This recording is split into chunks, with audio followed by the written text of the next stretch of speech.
Des fois, ça me fatigue un peu qu'on dise que le BTP est un endroit où il y a peut-être plus de sexisme qui s'exerce qu'ailleurs. Je pense qu'il y en a autant.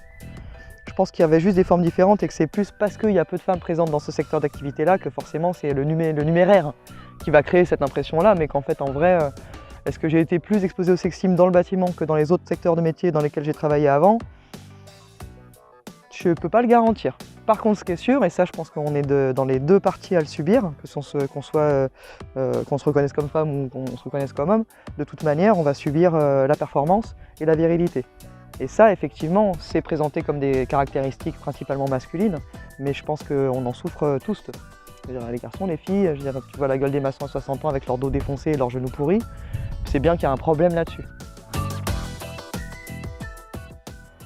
En fait, je crois que j'ai eu de la chance aussi, parce que moi je suis tombée sur des gens où en fait au final j'ai travaillé dans des structures où plutôt, oui, j'étais souvent la seule femme, mais mes collègues étaient plutôt très sympathiques et pas trop cons. Oui, j'ai eu des remarques désagréables, mais comme j'en aurais eu probablement ailleurs, peut-être le fait qu'il y ait plus de mecs, j'en aurais peut-être eu plus, mais moi non, j'ai eu du bol, j'en ai pas trop eu. Mais c'est vrai que la plupart des collègues femmes que moi je connais, c'est quelque chose qu'elles disent et dont elles ont énormément souffert. La CEDI, on l'a créée parce qu'on a fait ce constat-là, même si moi, dans ce que je vous dis, effectivement, je partage pas forcément tout ce vécu-là avec mes camarades, quoi, mais c'est sûr que c'est quand même la grande majorité très écrasante et complètement flippante, mais bon, qui correspond au contexte général de la société, quoi. Et du coup, on s'est dit, bon, ça peut être vachement bien quand même de se renforcer mutuellement en se voyant dans des espaces en non-mixité choisie, c'est-à-dire là, en gros, la non-mixité choisie, c'est pas uniquement les femmes, c'est aussi les personnes trans et c'est aussi les personnes intersexes. Du coup, ça recoupe à la fois, on va dire, des minorisés de genre. Okay, il y a peu de femmes dans le bâtiment, du coup, on est minorisé de genre dans ce secteur-là, dans cette partie-là de la société, et il y a aussi les minorisés sexuels. Donc soit dû à l'orientation sexuelle, soit dû à l'identité de genre.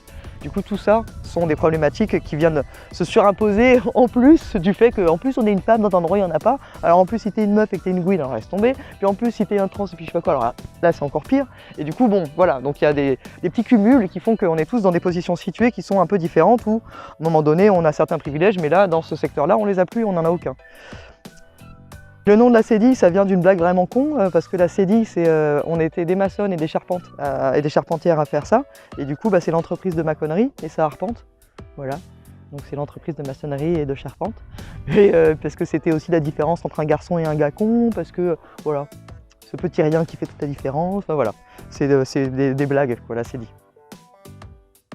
C'est-à-dire que moi, à la fois, je suis très contente de faire ce métier-là parce qu'il m'épanouit, et avec mes camarades, c'est pareil. Par contre, il y a un truc compliqué, c'est que quand on nous dit c'est super qu'il y ait des femmes dans le bâtiment, parce que tu comprends, elles ramènent de la finesse, elles ramènent du soin, elles ramènent ceci, cela, et qu'en fait, nous, on est parti du point de vue qu'on n'était pas d'accord pour être associé à ces qualités-là systématiquement, comme en plus quelque chose qui deviendrait tout d'un coup, nous, on devient une variable d'ajustement économique.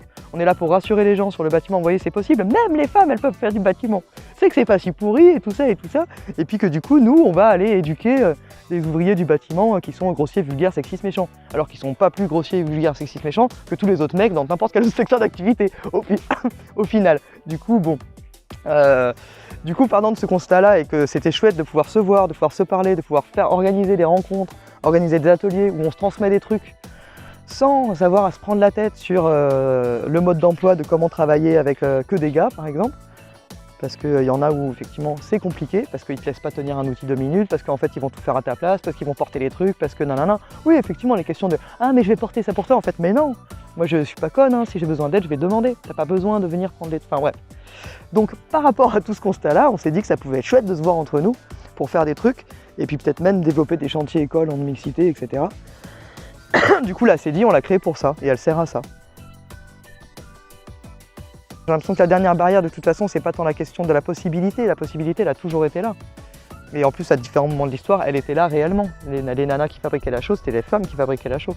C'est les femmes qui, sur les écrits romains, tu vois, du 2e siècle avant Jésus-Christ, c'était elles qui faisaient le terrassement, qui est quand même le pire truc du monde, qui fait affreusement mal et qui est hyper difficile. C'était elles qui se le tapaient. Hein. Du coup, j'ai l'impression que la barrière, elle est aussi mentale, quoi. Il y a un truc, enfin, je sais pas, moi, ça va faire 10 ans, je commence à acquérir de la légitimité maintenant. Alors qu'en fait, un garçon qui sort de son CAP et qui a zéro expérience, il va monter son entreprise directe et il va se sentir légitime tout de suite. parce qu'on lui a déjà dit et parce que le cadre culturel, socio-culturel fait qu'il se sent à sa place là où il est. Alors que pour une femme qui arrive dans les bâtiments ou une personne minorisée de genre, c'est vachement plus difficile parce qu'on lui a jamais dit qu'elle pouvait se retrouver ici. C'est sur l'entourage, peut-être pas non plus, mais même pour toi-même, tu te l'es jamais dit, quoi. Tu te l'es jamais autorisé, tu te l'es jamais. Et ça, le gros problème, c'est celui-là.